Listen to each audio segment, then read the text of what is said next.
언어 유형 다양성과 유사성의 비교 연구를 통해 언어의 보편성을 찾고자 하는 연구라고 정의할 수 있습니다. 언어 유형론에서는 언어의 본질과 특성에 대한 범언어적 일반화가 이루어질 수 있도록 자료를 수집, 분석하고 해석하는 작업을 합니다. 언어가 공유하고 있는 특성을 밝히고 한편으로는 서로 다룰 수 있는 한계와 경계를 정합니다. 언어 유형론에서는 언어 보편성의 법칙을 찾아내고자 합니다. 그리고 동시에 이와 관련해서 언어 보편성들의 위계 구조를 내적으로 설정한 함의적 보편성의 원리도 제시합니다. 세계 여러 언어를 대조함으로써 한 언어의 특징이 그 언어의 특유한 것인지 아니면 세계 여러 언어들과 공통적인 것인지를 확인할 수 있습니다. 또한 최근에 세계 언어 지도가 유럽의 유형론 학자들에 의해서 완성이 됐는데 이런 작업은 해당 언어를 사용하는 민족의 이동 경로를 추적한다든가 언어 접촉을 통해 인류 문화의 교류가 어떤 방식으로 이루어졌는가를 재구성한다든가 하는 데 도움을 주고 있습니다. 이 언어 유형론은 따라서 언어들 사이의 다양성 연구와 보편성 연구라고 할 수 있겠는데 언어 유형론은 언어의 다양성과 유사성을 비교 분석하는 학문이라고 정의할 수 있겠습니다. 언어의 다양성은 어순, 소리, 음운, 문자, 표기, 문법의 다양성 등 여러 가지를 포함할 수 있겠지만 오늘 발표에서는 언어의 형태 통사적 다양성을 연구하는 것을 그 중점으로 하고자 합니다. 형태 통사적 다양성의 예는 여러 가지가 있겠지만 우선 쉬운 예를 들자면 시제 표시의 다양성을 떠올릴 수 있겠습니다. 영어의 소위 12시제에서부터 뉴기니 서부 언어에는 시제를 나타내는 문법 요소가 없고 문맥에 의존해서 시제를 추론하는 경우까지 다양한 경우가 있을 수 있습니다. 시제 체계를 가지고 있는 언어 중에도 과거와 비과거만을 구별하는 이분 체계를 비롯해서 과거, 현재, 미래를 구별하는 3분 체계, 먼 과거, 가까운 과거, 현재, 미래를 구별하는 4분 체계, 과거를 3분하고 현재와 미래가 추가로 구분되는 5분 체계 등 다양한 체계가 있습니다. 과거를 3분하는 체계에서는 아주 먼 과거, 가까운 과거를 구별하는 언어도 있고 어제 이전의 과거, 어제 과거, 오늘 과거를 구별하는 3분 체계도 있을 수 있습니다. 시제 체계의 경향성을 보면 미래보다는 과거 시제를 세분하는 경향이 있습니다. 이것은 아마도 발생하지 않은 불확실한 사실보다는 이미 발생한 사실의 시간적 위치를 특정해서 말하기가 쉽기 때문이 아닐까 생각됩니다. 형태 통사적 차이와 구별되는 것으로 화형론적 차이나 담화상의 다양성 또는 언어 사용상의 차이나 습관을 생각해 볼 수 있습니다. 언어 사용상의 차이나 언어 문화 관습의 차이도 흥미로운 연구의 대상이 될 수 있지만 오늘 발표에서는 주로 형태 통사적 차이에 주목해서 살펴보려고 합니다. 언어 유형론에서는 언어들 사이의 유사성도 물론 연구합니다. 유형론 연구에서는 언어 구조의 유사성에 많은 부분 의존하고 있습니다. 이것을 구조 의존성이라고 부를 수 있을 텐데 형태 통사적으로 상이한 수백 개 언어 비교를 가능하게 하는 전제 조건은 언어들 사이에 구조적 유사성이 존재한다는 믿음이 있기 때문입니다. 예를 들어서 유럽어를 비롯한 많은 언어에서 의문문을 만들 때 첫 번째 요소와 두 번째 요소 혹은 세 번째 요소의 순서를 바꾸라고 하지 않고 주어와 동사의 순서를 바꾸라고 명시하는 것이 가능한 이유는 언어들 사이에 주어와 동사를 특정해낼 수 있는 구조적 유사성이 존재한다고 믿기 때문입니다. 그렇기 때문에 통사 구조 또는 통사 범주를 먼저 확인하고 이 동일한 통사 범주의 형태 통사적 조작을 가하게 하는 것이 가능합니다. 구조 의존성은 언어도 그렇지만 인간의 인지 구조의 일반적인 특징입니다. 이제 어떤 종류의 보편성이 존재하는가를 살펴보겠습니다. 인간 언어는 다양하지만 그 안에는 나름의 보편성이 존재한다고 믿는 것이 현대 언어학의 가정입니다. 그렇다면 인간 언어에는 어떤 종류의 보편성이 존재하는가? 촘스키류의 언어학에서는 인간 언어에는 내재적 보편성이 존재하고 인간은 이런 보편적 언어 기계를 타고난다고 가정합니다. 그린버그 같은 학자는 언어 보편성에 대해서 이와는 대조적인 연구 방법을 택합니다. 그래서 그린버그는 1번과 같은 보편성을 설정합니다. 함의적 보편성과 비함의적 보편성, 절대적 보편성과 보편적 경향성이 그것입니다. 이것들을 결합해보면 논리적으로 기억부터 리을의 네 가지 유형의 보편성을 상정할 수 있습니다. 비함의적 절대 보편성, 함의적 절대 보편성, 비함의적 경향성, 함의적 경향성이 그것입니다. 절대적 보편소라고 해도 글자 그대로의 의미처럼 절대적이지는 않습니다. 거의 모든 경우에 보편적이라고는 해서 보편적이라고 해석하는 편이 나을 수도 있습니다. 모든 언어는 자음과 모음을 갖는다 같은 절대적 보편성은 오히려 언어학적으로 무의미할 수도 있습니다. 완전하거나 그렇지 않거나 간에 널리 적용되는 범언어적 특성을 밝혀줌으로써 인간의 의사소통을 위한 자의적이면서도 관례화된 부호체기로서의 언어가 변이할 수 있는 한계를 설정해 두는 것으로 이해하면 좋을 듯합니다. 위에서 언급한 네 가지 유형에 해당되는 간단한 예들이 2번부터 5번에 제시되어 있습니다. 2번 같이 모든 언어는 모음을 가지고 있다든가 모든 언어는 파열음을 가지고 있다는 비함의적 절대 보편수가 있을 수 있고, 또 3번처럼 어떤 언어가 1, 2인칭 계기대명사를 가지고 있으면 3인칭 계기대명사도 있다. 또는 어떤 언어가 비음을 가지고 있으면 구강음도 가지고 있다. 같은 함의적 절대 보편수가 있을 수 있고, 또 4번 같이 거의 모든 언어가 비자음을 갖는다. 같은 비함의적 경향성이 있을 수 있고, 또 5번처럼 SOV 어순을 갖는 언어는 대개 후치사를 갖는다. 한국어처럼 또 BSO 어순을 갖는 언어는 대개 전치사를 갖는다. 같은 함의적 경향성을 가질 수도 있습니다.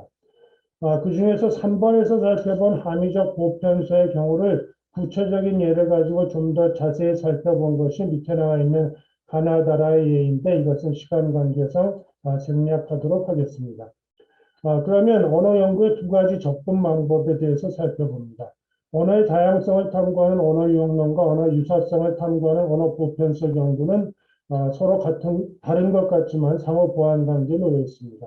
언어 보편성이나 차이점 연구에는 두 가지 접근 방법이 있을 수 있습니다. 이것을 대표적인 연구자 이름을 따서 촘스키식 연구와 그린버그식 연구라고 부를 수도 있겠고, 형식적인 연구와 기능적인 연구라고 부를 수도 있겠습니다. 이 접근법에 대해서 자료 처리 접근 방법, 추상성의 정도, 설명의 방식이라는 세 가지 기준에 따라서 간략히 비교해 보겠습니다. 먼저 자료 처리 접근 방법입니다. 이 방법에 따르면 그린버그식 연구는 광범위한 언어와 자료를 다루면서 언어 자료에 기초한 연구를 지향합니다. 그러나 형식론자들은 이런 연구는 이론적 설명이 없고 자료 분류의 수준에 지나지 않는다는 비판을 가하기도 합니다. 촘스키식 연구는 이론 중심이라는 데는 이론의 여지가 없지만 자료를 대하는 태도에서는 시기에 따라 약간의 차이를 보입니다. 그러나 촘스키식 형식 문법에서 설정한 보편적 원리들은 예외적인 언어 현상이 발견됨에 따라 무너지는 경우가 비일비재하고, 이럴 경우 이론을 수정해야 하는 문제점이 있었습니다. 또 함의적 보편성 같은 보편성 법칙은 한두 가지 언어의 연구만으로는 예측 불가능한 현상들로서 한 가지 언어의 철저한 연구만으로는 도달할 수 없는 법칙이나 경향성이며 보편소라고 할 수 있습니다. 물론 유형론적 연구에서 자료의 신빙성에 의문을 제기할 수도 있습니다. 연구자가 대상 언어를 얼마나 잘 알고 있는지, 2차 자료의 경우에 1차 자료의 오류를 그대로 답습할 수 있는 위험은 없는지 주의할 필요가 있습니다. 언어 제보자의 자료에 의지할 경우 내포될 수 있는 자료의 부정확성, 분석의 피상성 등에 대해서도 고려할 필요가 있습니다.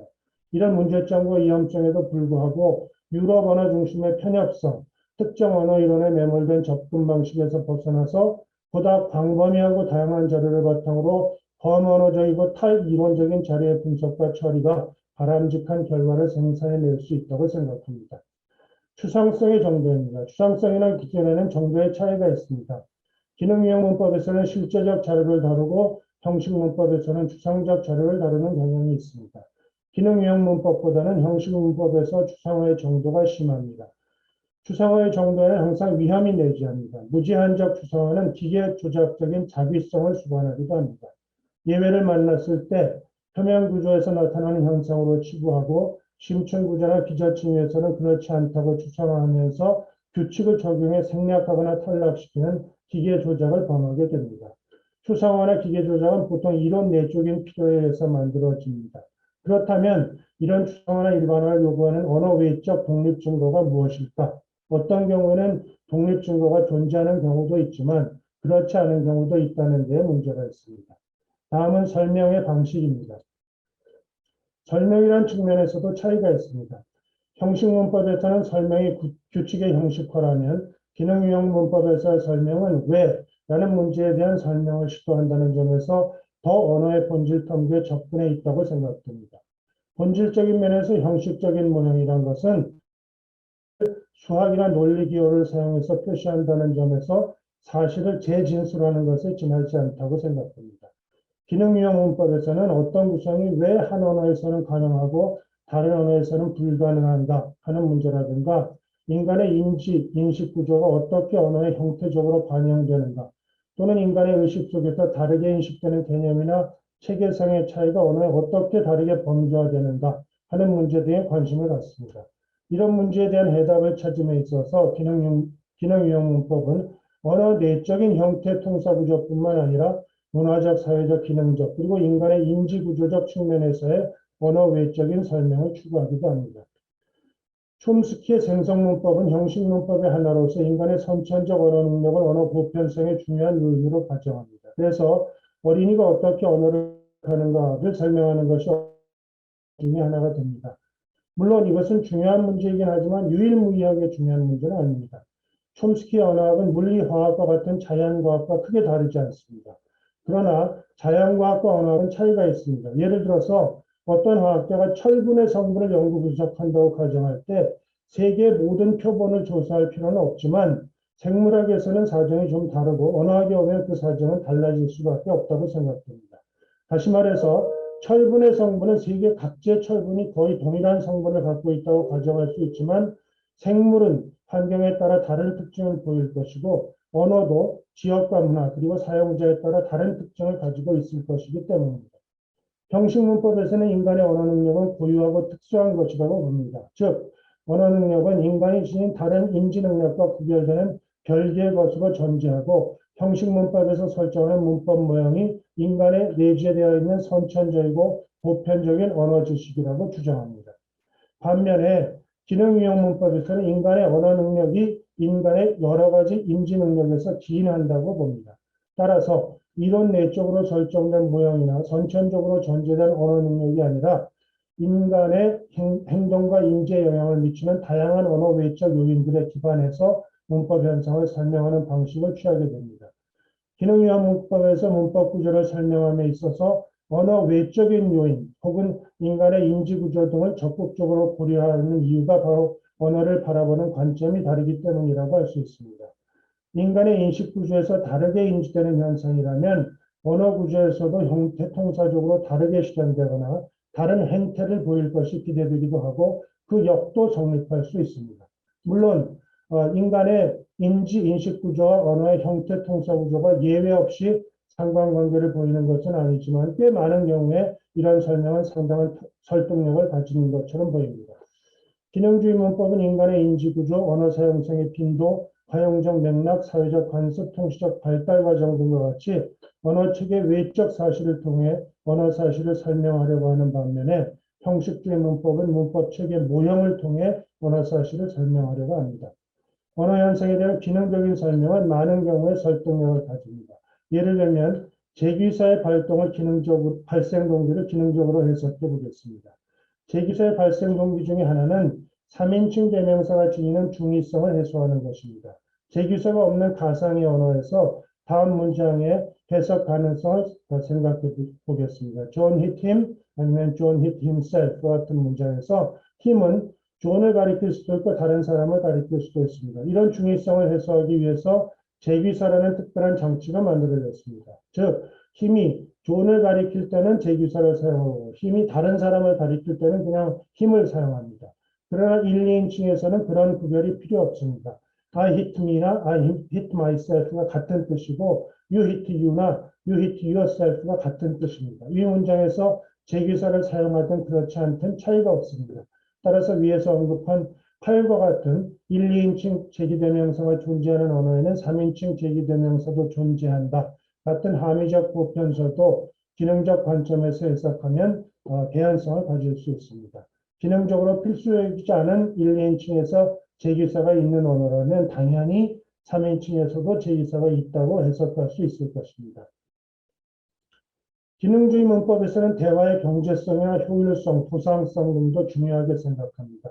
문맥에서 예측될 수 있는 요소는 생략되는 경향이 있다거나 자주 사용되는 요소는 축약되는 경향이 있다는 설명은 기능주의 문법에서 사용되는 설명 방식입니다. 아메리카 인디안 제외 하나인 촉토 예문을 보겠습니다. 촉토에서는 주어에 대한 정보가 동사에 표시되기 때문에 대명사 아노, 나를 문장에 명시할 필요가 없습니다.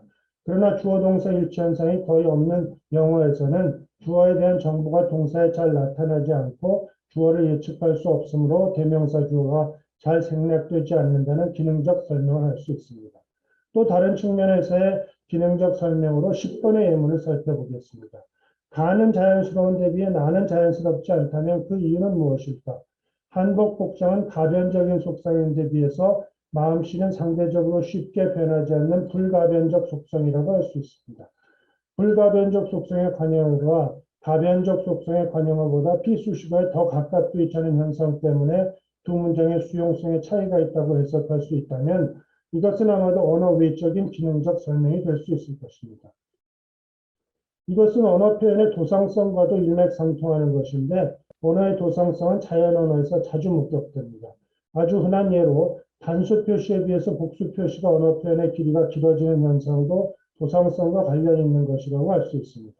도상성은 이런 간단한 예뿐만 아니라 인간 언어의 복합 사건을 표현하는 문법 구조에서도 발견할 수 있습니다. 예를 들어서 한국어와 영어에서 복합 사건을 표현하는 11:12의 예문을 살펴보겠습니다. 나는 촛불을 불어서 껐다와 I blew the candle out 아니면 I blew the candle off와 같은 문장입니다.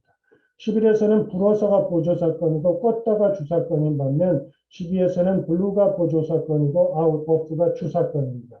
즉 한국어에서는 보조사건은 수식어로 표현되고 주사건이 주동사로 표현된 반면에 영어에서는 보조사건이 주동사로 표현되고 주사건이 수식어로 표현되었습니다. 한국어에서는 주사건을 주동사로 보조사건을 수식어 혹은 위성으로 표현하고 영어에서는 주사건을 수식어 위성으로 보조사건을 주동사로 표현하는 이유는 무엇일까? 이것은 인과관계를 표현할 때 원인을 결과보다 먼저 표현하는 인과관계의 도상성과 관련이 있다고 설명할 수 있습니다.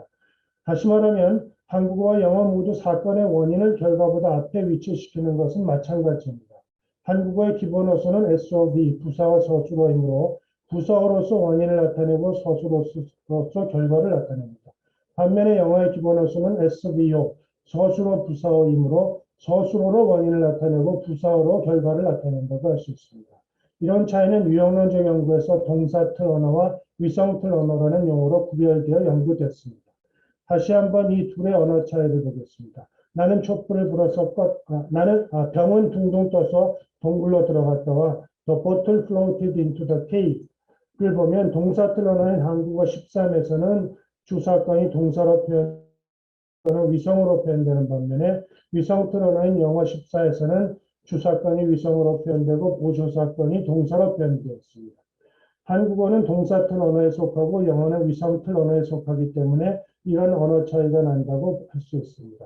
언어 현상에 대한 기능적 설명은 언어 변화를 설명하는 데에도 유용하게 사용될 수 있습니다.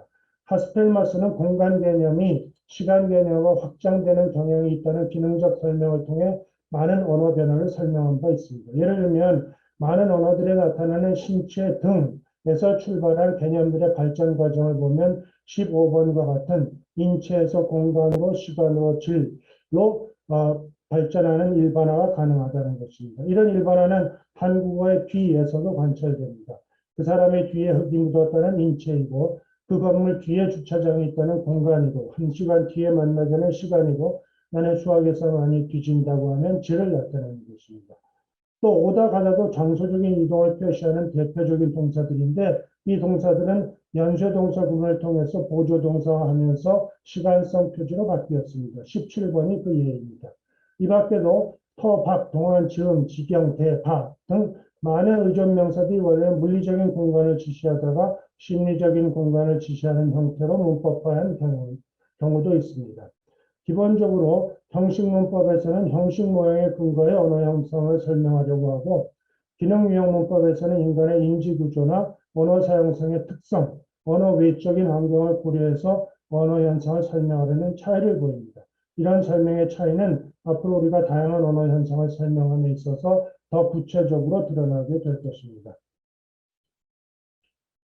언어 유형론의 매개 변수와 이론적인 개념들입니다.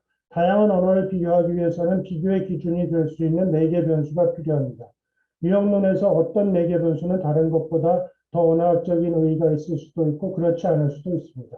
어떤 매개 변수가 더 의의가 있고 그렇지 않은가는 않고서는 알기가 어려운데 현재까지 연구만 가지고도 이 언어학적 의의를 어느 정도는 짐작할 수 있습니다. 예를 들어서 국의 비자음이 존재하는 언어와 존재하지 않는 언어, 전술 원선 모음이 있는 언어와 없는 언어, 이런 유형 분류를 했다고 가정하면 이런 것들은 언어학적으로 별로 의의가 없는 분류라는 걸 알 수 있습니다. 이에 비해서 그린버그식의 어순 유형론의 상관관계라든가 함의적 보편소들은 적어도 위에서 말한 단순한 분류보다는 의의가 있다는 것을 어렵지 않게 알 수 있습니다. 또 어떤 기준들은 전체 언어 유형 분류에 사용되는 것이 있고 그렇지 않은 것이 있습니다. 지금까지 총체적 유형론의 기준으로 어순 유형론과 형태적 유형론이 제시되었습니다. 그러나 둘 다 진정한 의미에서 총체적이고 전면적인 유형론이라고 하기에는 부족함이 있습니다.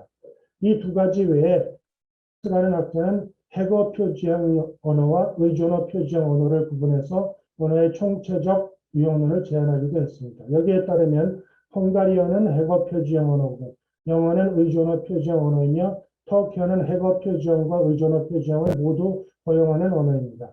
반면에 일부 언어에서는 전혀 표지가 나타나지 않기도 합니다. 이런 총체적 유형론의 예는 아니지만 버나드 콤리는 절이나 문장구조 유형론을 다루기 위해서 의미역, 통사역, 화형력, 그리고 형태적 격표지의 상호작용에 대해서 논의하고 있습니다. 그래서 24쪽까지 의미역과 통사역과 화형력, 그리고 형태적 격표지에 대해서 상세하게 설명하고 있는데 시간 관계상 이러한 하고 24쪽으로 넘어가서 한국어의 기능 유형적 분석 방법에 대해서 예시해 보도록 하겠습니다.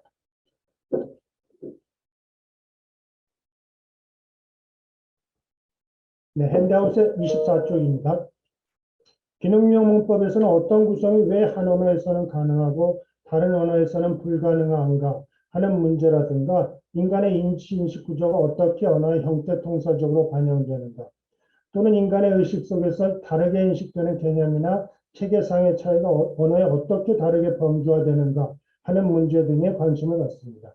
물론 인간의 인지-인식 구조와 언어의 형태 통사 구조가 예외 없이 상관관계를 보이는 것은 아니지만 다음과 같은 경우에 이런 설명은 꽤 설득력을 갖춘 것처럼 보입니다. 즉, 직접사동과 간접사동 사이의 인지적 거리와 형태 통사 구조의 상관관계, 또 분리 가능한 소유 분리 불가능한 소유관계 사이의 인지적 거리와 그것을 표시하는 형태 구조나 통사 형태상의 차이, 아니면 유정성, 의도성, 통제성, 피영향성 등의 인식론적 개념과 이것들이 언어에 반영되는 모습 등이 그렇습니다.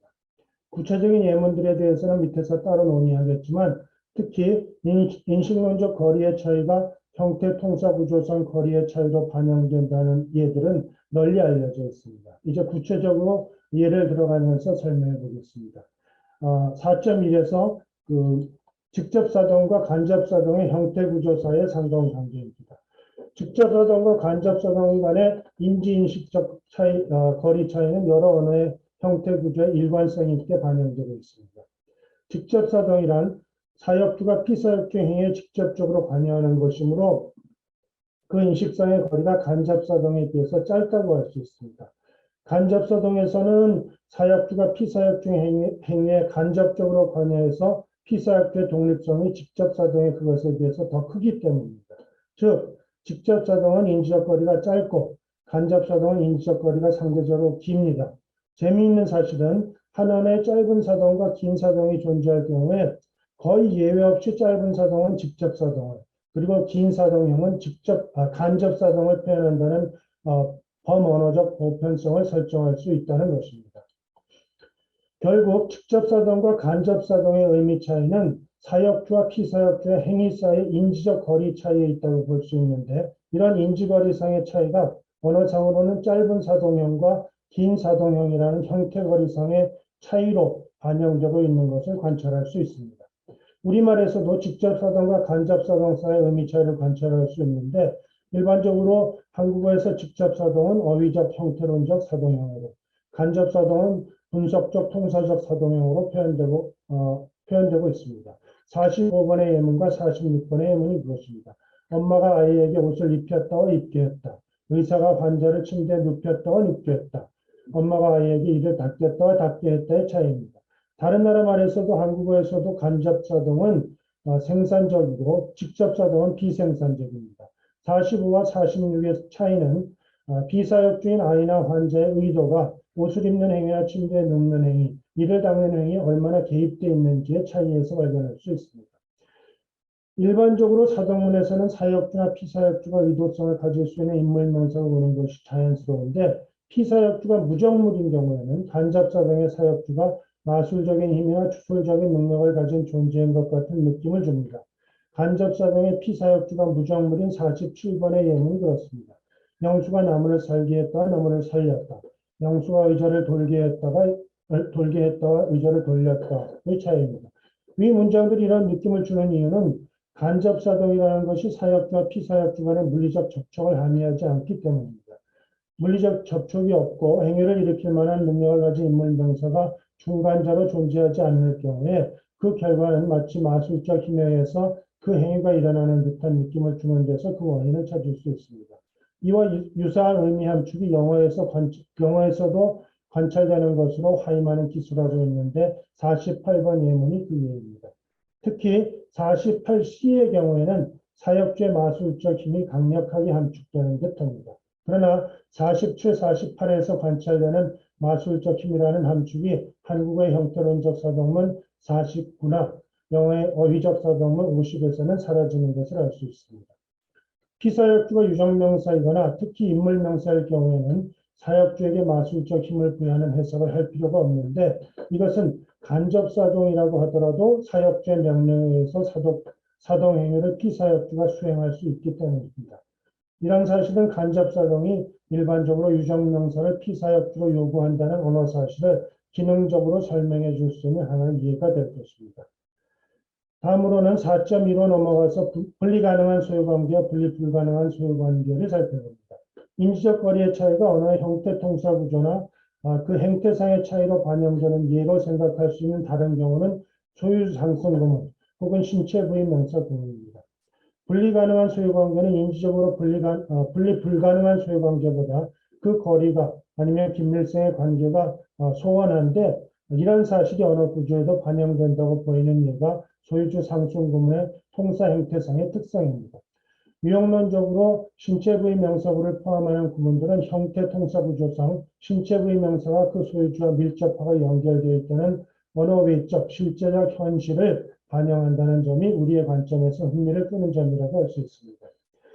일반적으로 영어와 유럽어들에서는 소유주 명사구가 직접 목적어나 역격 표지 목적어 자리로 상승되고 소유물 명사구는 전치사구를 포함하는 사격 보호의 위치로 하강하는 51과 같은 구문들을 소유주 상승 구문이라고 불러왔습니다. 한국어에서는 소유주 명사는 대격 표지를 갖는 주목적의 위치로 상승되고 소유물 또한 대격 표지를 그대로 유지함으로써 소위 이중 대격 구문을 형성하게 됩니다. 한국어에서 우리가 말하는 소유주 상승 구문이란 53과 같은 구문을 가리킵니다. 53에서 소유격 표지의 소유주 순위가 대격 표지의 목적으로 문법 관계를 바꾸고 있음을 관찰할 수 있습니다.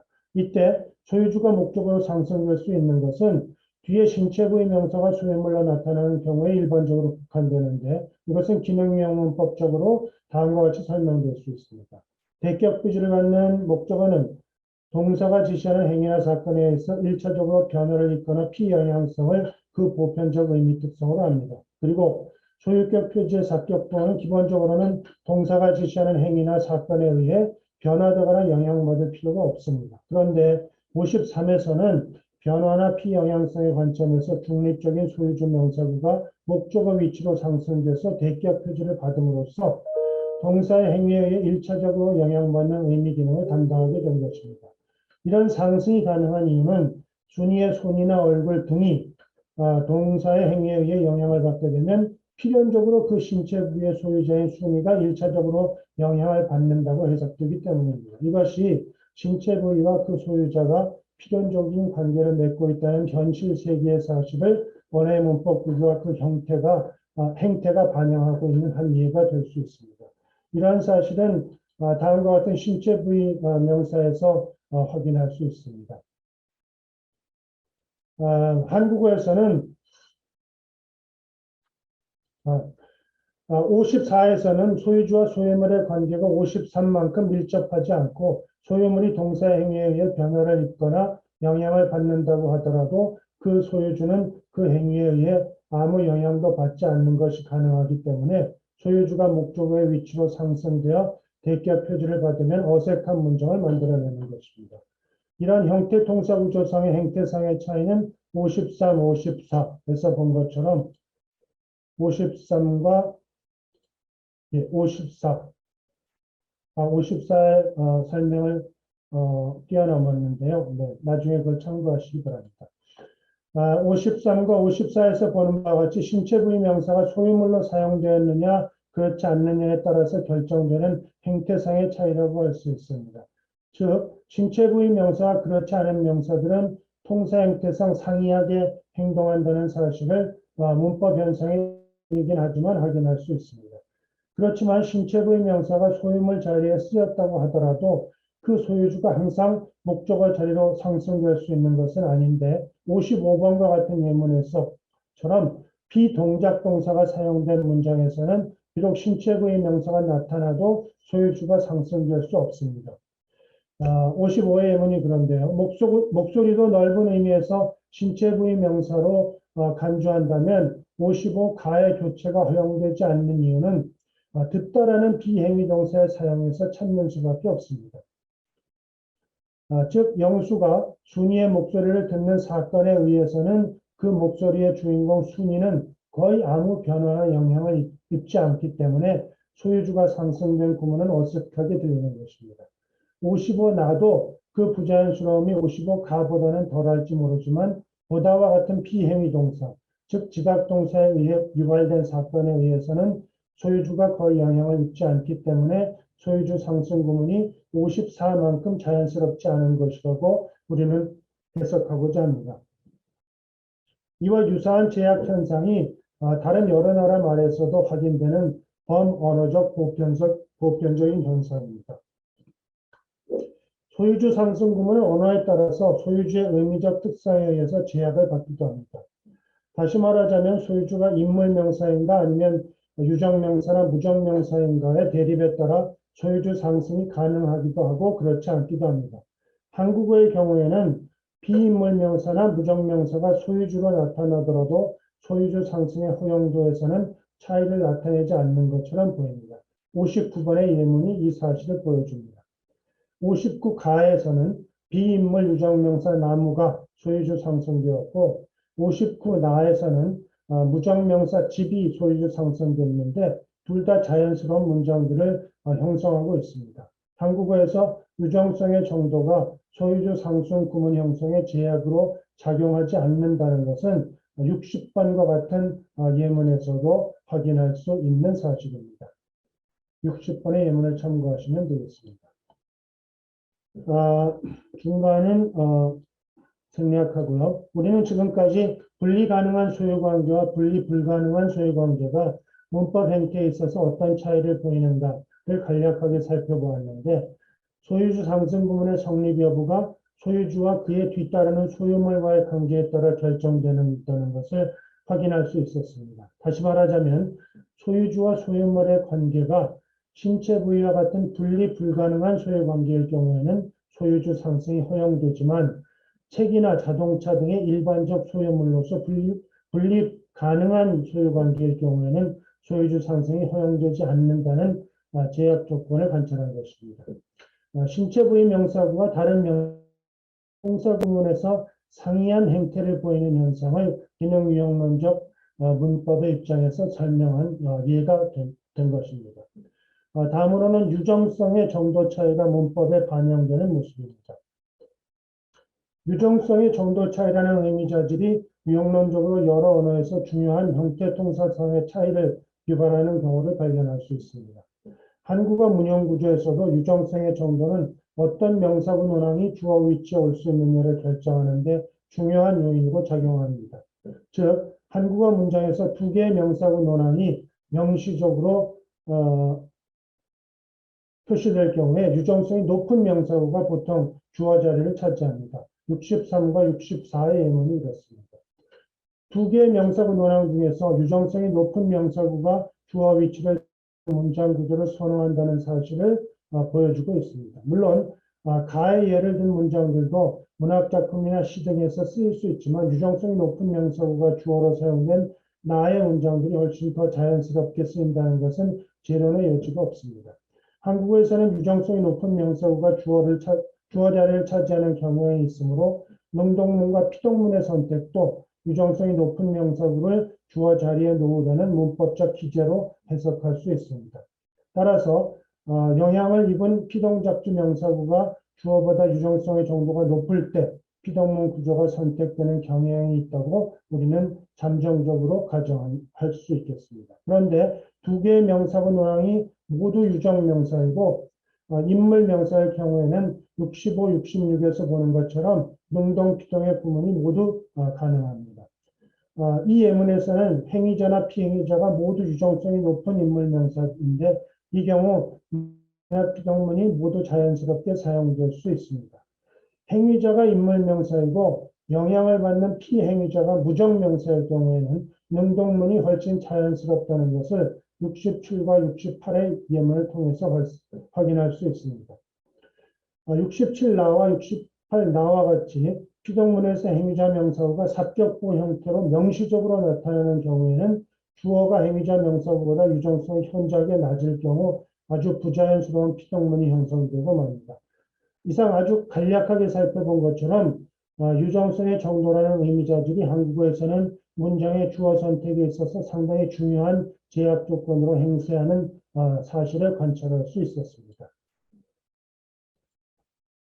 지금까지 개략적으로 살펴본 것처럼 유정성의 정도라는 자질은 언어에 따라서 다양한 대립의 양상이 문법 구조에 반영되는 것을 확인할 수 있었습니다. 이와 같이 유정성의 정도라는 자질은 문법 행태상 중요한 역할을 수행하는 경우가 있는데 이 외에도 여러 가지 문법 현상을 설명하는데 유정성이라는 개념이 관계하는 이해를 찾을 수 있습니다. 기능유형 문법에서는 전형성이라는 개념과 정도라는 개념이 중요하게 취급되는데 피동구문이라 하더라도 전형적 피동구문이 있을 수 있고 덜 전형적이지만 피동구문의 특성을 가지는 구문 등을 가정할 수 있을 것입니다. 정도라는 개념은 우리가 문법 현상을 분석함에 있어서 모든 것을 있고 없음의 이분법적 관점에서 보는 것이 아니라 연속체적 관점에서 보기 때문에 어떤 의미자질에 대해서 논의할 때도 정도 차이라는 개념이 관여할 수 있는 것입니다. 이런 정도 개념이 관여하는 또 다른 영역은 의도성이나 통제성의 개념이 그 정도 차이에 따라 문법에 다르게 반영되는 모습입니다. 4.4에서 의도성과 통제성의 정도 차이를 봅니다. 기능유형 문법에서 관심의 대상이 될 수 있는 또 하나의 영역이 의도성이나 통제성이라고 하는 의미가 어떻게 반영되는가 하는 것인데요. 의도성이 있는 주어의 행위와 의도성이 없는 주어의 행위는 인지적으로는 분명한 차이가 있지만 이것이 언어 구조에 반영되는 언어도 있고 그렇지 않은 경우도 있습니다. 또 피사역주의 경우에 사역주의 사동행위가 얼마나 강력한가에 따라서 피사역주가 행위에 대한 통제성을 가지는 정도의 차이가 있을 수 있는데 이런 인지 차이도 언어 구조에 반영될 수도 있고 그렇지 않을 수도 있습니다. 이것에 대해서는 위에 3.1에서 자세하게 살펴보았는데 저희가 오늘은 시간 관계상 그 3.1을 생략하고 넘어갔기 때문에 나중에 관심이 있는 분들께서는 살펴보시기 바랍니다. 이런 것들도 인간의 인지 인식 구조상의 차이가 구조에 상이하게 반영되는 좋은 예라고 할 수 있을 것입니다. 이제 마지막으로 피영향성과 피영향성 자질이 문법 구조에 반영되는 모습입니다. 일반적으로 대격 언어에서 전형적인 목적어는 대격 표지를 받습니다. 그러나 언어에 따라서는 목적어가 그 전형성의 정도에 따라 대격뿐만 아니라 부분격이나 생격 등의 비대격 표지를 받는 경우도 있습니다. 보통 호프 앤 톰슨식의 전형적 타동문 구성에 나타나는 전형적인 목적어라고 하면 지시성, 한정성이나 유정성 또는 피영양성 등의 자질을 가질 것이 요구되는데 여기서는 피영양성 자질과 격표지 사이의 상관성에 대해서 간략하게 살펴보고자 합니다. 대격 표지와 비대격 표지의 전체적 관여와 부분적 관여라는 상관이 여러 언어에서 목격되고 한국어에서도 비슷한 현상을 발견할 수 있습니다. 73과 같은 소위 장소보호 교체 구문에서의 격표지 교체와 의미 기능의 차이가 그것입니다. 73에서는 장소보호 책표지가 척격표지와 대격표지를 각각 취하고 있는데 73가입니다. 73가에서는 영수가 책표지의 일부분에 검은색을 칠했다는 의미가 강한데 비해서 73나에서는 책표지 전체가 검은색으로 칠해졌다는 의미를 함축하고 있습니다. 여기서도 우리는 대격으로 표시된 장소보호가 전체적 관여라는 의미 특성을 보여주고 있다는 것을 관찰할 수 있습니다. 그런데 장소보호의 부분적 관여와 전체적 관여라는 의미 차이를 우리는 어떻게 객관적으로 검증할 수 있을까? 그것은 74번 같은 예문을 통해서 발견할 수 있습니다. 이런 의미 차이는 영어뿐만 아니라 여러 말에서 확인할 수 있는 범언어적 보편성인 것입니다. 74번 가는 자연스러운 반면에 나는 어색하게 들리는 이유는 나에서는 책표지 전체가 검은색으로 칠해졌다는 것을 함축하기 때문에 그것을 부정하는 내용이 구행절에 옴으로써 의미화용적으로 어색한 문장을 만들어내는 것입니다. 이제 이런 의미 차이를 노출하는 또 다른 예문 76을 살펴보겠습니다. 76 예문에서도 우리는 똑같은 의미 차이를 감지할 수 있는데 가는 벽지로 발라져 있는 벽의 신문지 조각을 한 구석이나 일부분에 또는 신문에 난 기사를 오래 기억해야 할 필요가 있을 경우에 기억을 돕기 위해서 오려 붙인 상황을 설정할 수 있겠습니다. 반면에 나는 영수가 벽 전체를 신문지로 도배했거나 벽 전체가 신문지로 붙여진 상태를 가리키는 의미를 함축하고 있습니다. 이제 또 한 가지 범언어적으로 자주 언급되는 장소보호 교체 구문의 예를 살펴보고 대표적인 것 몇 가지를 다른 나라 말에서 언급함으로써 우리 논의를 유형적으로 뒷받침해보자 합니다.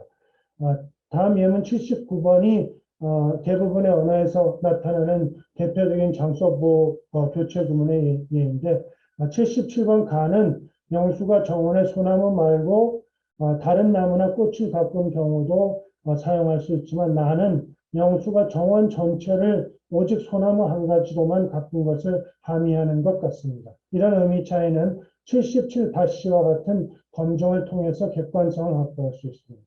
77-가에서는 장소보호 정원은 척격표지에에 의해서 사건에 부분적으로 관여하고 있고 77-나에서는 장소보호 정원은 대격표지 을에 의해서 사건에 전체적으로 관여하고 있습니다. 따라서 이것에 의해 야기되는 의미 차이는 77-가에서는 영수와 순이가 똑같은 정원의 소나무와 장미를 각각 재배한 경우를 함축하고 있는 듯하고 77-나에서는 영수가 자기 정원을 소나무로 순이는 자기 정원 전체를 장미로 가꾸었다는 의미를 함축하고 있는 것 같습니다.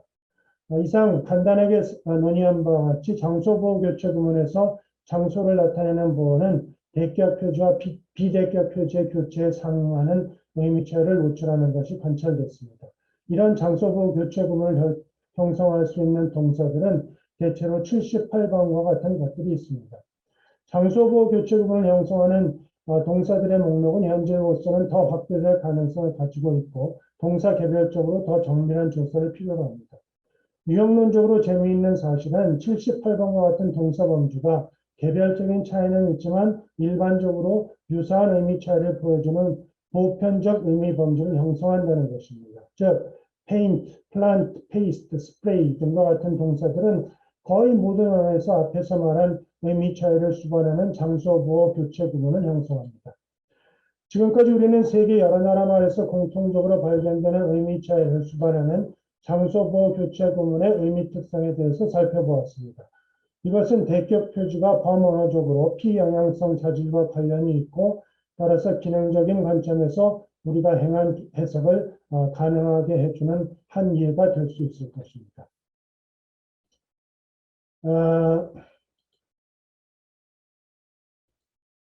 지금까지 목적어 논항의 여러 가지 인지적 의미자질에 따른 격표지 양상에 대해서 살펴보았는데 이런 의미자질과 형태 표지 사이의 상관관계도 범언어적으로 흥미로운 사실을 제공해 줄 것입니다. 네, 이제 정말 마지막으로 이 한국어의 최근의 적 연구에 대한 연구들을 간단히 언급함으로써 오늘 발표를 마치고자 합니다. 최근 한국어 문법 연구에서도 언어 유형론적 접근 방법이 관심을 끌고 있습니다. 학자들마다 언어 유형론적 접근 방법을 해석하고 이용하는 방법이 약간씩 다르기는 하지만 형식 문법의 방법론 외에도 새롭고 다양한 접근 방법을 모색하고 있다는 점에서 고무적인 현상이라고 하겠습니다. 언어 유형론적 연구 방법을 한국에 적용한 최초의 시도는 구현근 1986년에서 한국어의 능격성 개입을 개념을 도입한 이후라고 생각됩니다. 홍제성 1987에서는 일찍부터 한국어 연구의 대조 연구 및 유형론적 연구 성과를 접목한 이후에 줄기차게 유형론 연구를 선도하고 있고 고영근 2018에서도 우리말 문법의 총체적 모습을 보여주려고 하면서 유형론적 연구 성과를 접목하려는 시도를 하고 있습니다. 남기신 2020에서는 최근에 한국어와 다른 언어와의 대조 연구, 유형론적 연구 활동이 시작돼서 한국 언어유형론학회와 같은 조직이 생긴 것을 언급하면서 한국어와 다른 언어와의 대조 연구나 유형론적 연구는 한국어라는 언어를 더 깊이 알기 위해서도 언어와 인간의 사고 구조가 어떻게 연결되어 있는지를 알기 위해서도 거의 필수적이라고 강조했습니다. 한국어의 유형론적 연구의 예를 몇 가지만 들어보면 언어 유형론적 전반에 대한 연구를 비롯해서 증거성이라든가 의외성, 능격성, 대명사, 시제, 상향태, 비전형적 주어, 관계절, 피동문, 소유구문, 동사 연쇄 구성 및 보조동사, 자양성, 자기조응성 등 다양한 영역에서 유형론적 개념과 방법론을 이용한 연구 업적들이 나오고 있습니다. 여기에 예를 든 건 뭐 극히 일부분에 지나지 않지만 한국어를 대상으로 유형론적 연구가 활발해지고 있고 유형론적 연구에서 얻어진 통찰과 안목이 한국어 연구에 다양하고 새로운 시각을 제공해주고 있는 것은 확실하다고 생각합니다. 예, 지금까지 긴 시간 동안 주마간상격으로 많은 내용을 발표하고자 너무 빨리 진행을 해드렸는데 네, 사과 말씀과 함께 주의를 기울여 주셔서 감사 말씀드립니다. 네, 감사합니다. 이상입니다.